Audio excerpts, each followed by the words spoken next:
अस्सलामुअलैकुम, मेरा नाम उसामा इमरान है, मेरा ताल्लुक गुलज़ार एसोसिएट्स से है।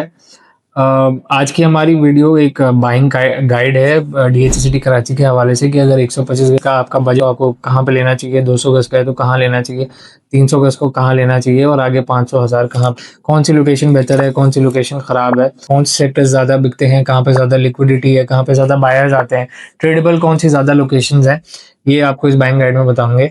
125 गज की अगर बात करें तो 125 गज में सबसे पहले 14 बी बिकती थी जब शुरू में, आज से 2-3 साल पहले की बात करें। अब वैली आ गई है और वैली के बाद से अब 14 बी नहीं बिकती, इवन 14 डी भी नहीं बिकती। तो अगर 125 गज का आपका बजट है, अगर आपका इरादा 125 गज को लेने का, तो मेरे हिसाब से वैली में लेना चाहिए। भले आपके पास अगर 20-21-22 लाख रुपए भी और उसमें 14 डी या 14 ए में जा रहे हैं आप, तो वहां पर खराब प्लॉट लेने से बेहतर है आप 13 एफ, 12 ई, 12 जी या 12 एफ इधर प्लॉट ले लें, वो ज्यादा बेहतर है। 14 बी अब इतनी बढ़ती नहीं है, वहां पे इतनी रिक्वायरमेंट नहीं है, रेट उसका इतना नहीं बढ़ता, रुक गया उसका रेट, ट्रेंड हो गया, ये समझ सकते हैं।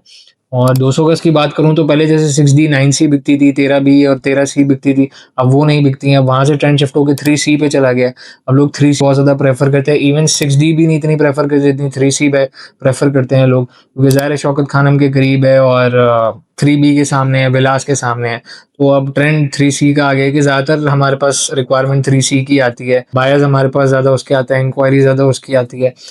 और अगर मैं 300 गज की बात करूं तो 300 गज में सेक्टर 2 बहुत अच्छा है। 2 ABC हाईली ट्रेडेबल सेक्टर्स हैं, 2C सबसे ज्यादा ट्रेडेबल है, 4ABC बहुत ज्यादा ट्रेडेबल सेक्टर्स हैं, 4BC जिसमें से बहुत अच्छे सेक्टर्स हैं, और 14 बी और 6D अब इतनी ज़्यादा नहीं बिकती है 300 गज में।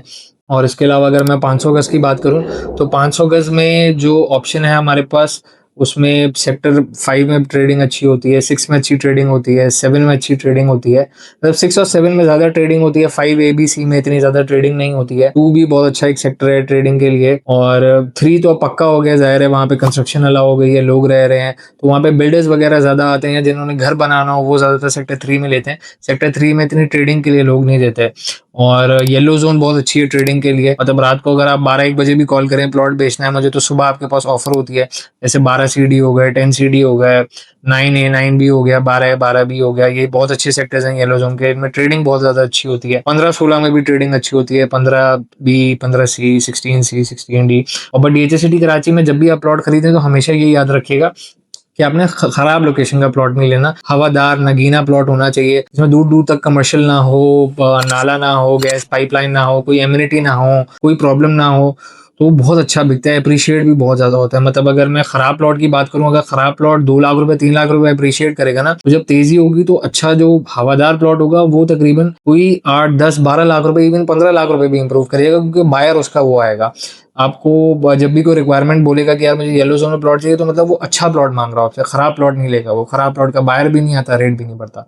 इसके अलावा भी अगर आपको कोई हमारे से हेल्प चाहिए हो, कोई मशवरा चाहिए हो, कहाँ पे प्लॉट खरीदना चाहिए, नहीं खरीदना चाहिए, कौन से सेक्टर बेहतर है, अभी बाइंग का टाइम है नहीं है, अभी बेचने का टाइम अच्छा है, कोई भी सवाल हो डीएचसीटी कराची से रिलेटेड, तो आप हमें नंबर्स पे रब्ता कर सकते हैं। Thank you so much.